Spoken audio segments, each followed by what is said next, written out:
Hi, this is Cheryl Hazzard.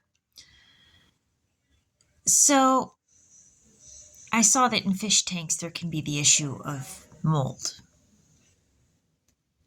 And then I had the thought, does that happen in whale tanks?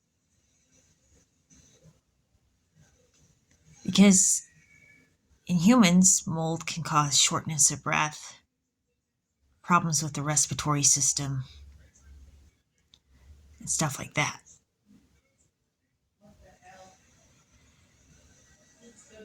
Kitsaka, the whale,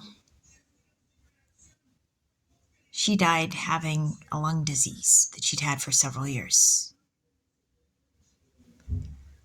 Kiko died of pneumonia out in the wild. But they said that Kiko was having trouble learning to readapt to hunting in the wild and was reliant on humans. Whales in the wild eat both fish and algae. Kelp is full of iodine.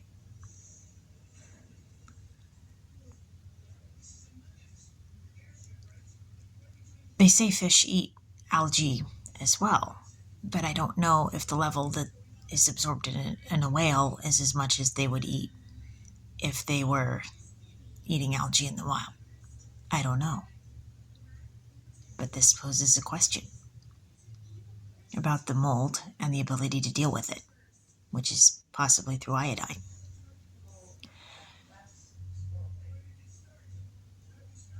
So that poses a question about what needs to be done about the mold, if there's mold in the tanks. And, I know that they use chlorine in the pool, and that might be a factor in trying to prevent that, but they've also said that too much chlorine is not good for the whale's eyes.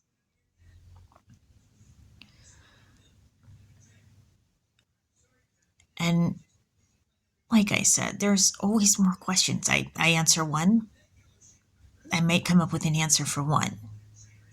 And as I come up with an answer for one, it creates five more.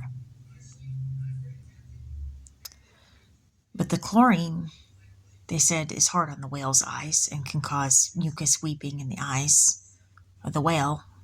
And one of the trainers said that it caused him to have pain in his eyes and he couldn't open his eyes for several days and he was worried he was going to go blind.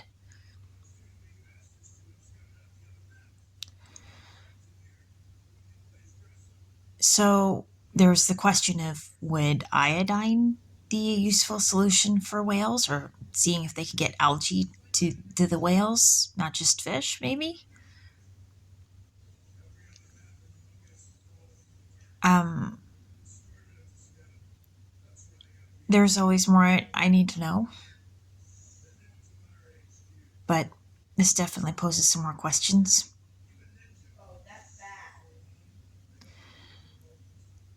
It's kind of ironic. When I went to the whale shows, I enjoyed watching them perform the stunts. Don't get me wrong, that was kind of cool to see. But I don't think I was ever that interested in what a whale would eat and how it affects their well-being. And now that I find that kind of interesting that it would affect their health that much.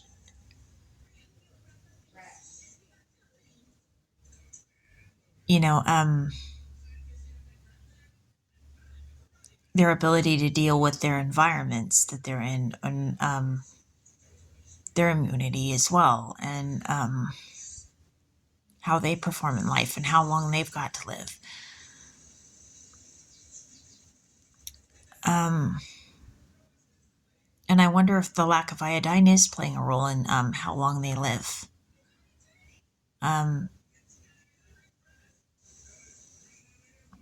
and the other thing that I thought about, this may be connected, maybe not. They said that whales are one of the smartest creatures. They are smart.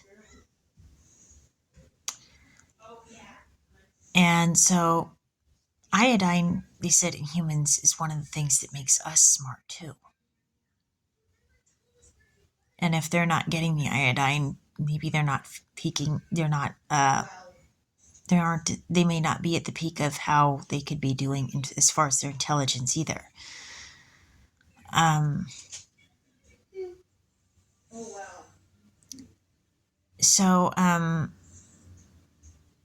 I think the amount of algae that the whale's getting may have a real impact on how they're doing and their ability to handle anything that may be toxins in their environment.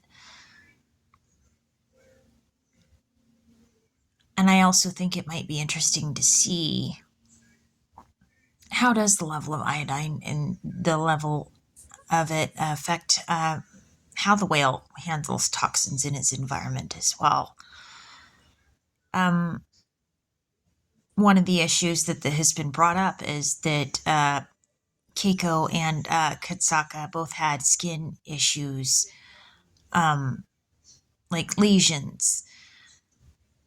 And I think it would be interesting to see how iodine might affect that as well. Um, this is Cheryl Hazzard speaking. Learning something new, or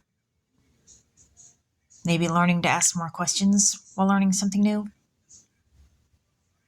Cheryl Hazzard reporting here.